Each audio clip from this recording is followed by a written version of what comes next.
அனைவருக்கும் வணக்கம். ஸ்ரீ லலிதாம்பிகை ஜோதிட பவனத்திலிருந்து ஒரு பதிவு.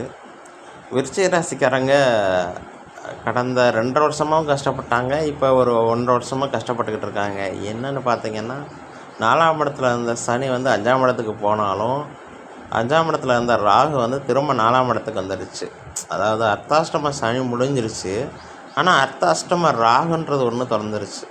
அது மட்டும் இல்லை, 4, 10 ரெண்டையும் அடைச்சி நிற்கிது ராகு கேது. அப்படி இருக்கும்போது விருச்சிக ராசிக்கு சுகம் கெடுது, ஒழுக்கம் கெடுது. அதே மாதிரி நல்லா இருக்க முடியல, உடல் சுகம். அதே மாதிரி 10ஆம் இடத்துல கேது இருக்கும்போது வருமானத்தில் தடை கொடுத்துருது. ஸோ இந்த பிரச்சனையால் வருமானமும் இல்லை, சுகம் இல்லைன்னா எப்படி மனுஷன் நல்லா நிம்மதியாக இருக்க முடியும்? ஸோ ரொம்ப ப்ரெஷரில் இருக்காங்க விருச்சிக ராசிக்காரங்க. அவங்களுக்கு ஒரு சின்ன பரிகாரம் சொல்கிறேன், அதை முதல்ல செய்யுங்க. கேதுக்கு ஏதாவது ஒரு மாரியம்மன் கோயிலில் மொட்டையை போடுங்க ஃபஸ்ட்டு. ஆமாம், திங்கக்கிழமையோ இல்லை ஞாயிற்றுக்கிழமையோ போய் மாரியம்மனுக்கு ஒரு மொட்டையை போட்டு விடுங்க. இருக்கங்குடி தாய் நல்லாயிருக்கும், இருக்கங்குடி மாரியம்மன் நல்லாயிருக்கும். எந்த மாரியம்மனாலும் மாரியம்மனுக்கு ஒரு மொட்டையை போடுங்க.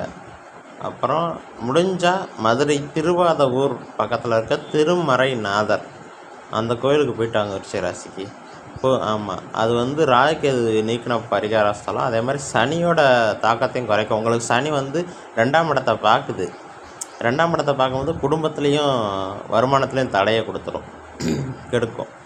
ஸோ உங்களுக்கு இந்த 2 பரிகாரம் செஞ்சு பாருங்கள். ஆமாம், ரொம்ப ப்ரெஷர் ஆகாதீங்க.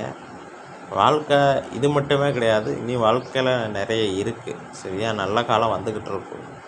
வாழ்க வளமுடன்.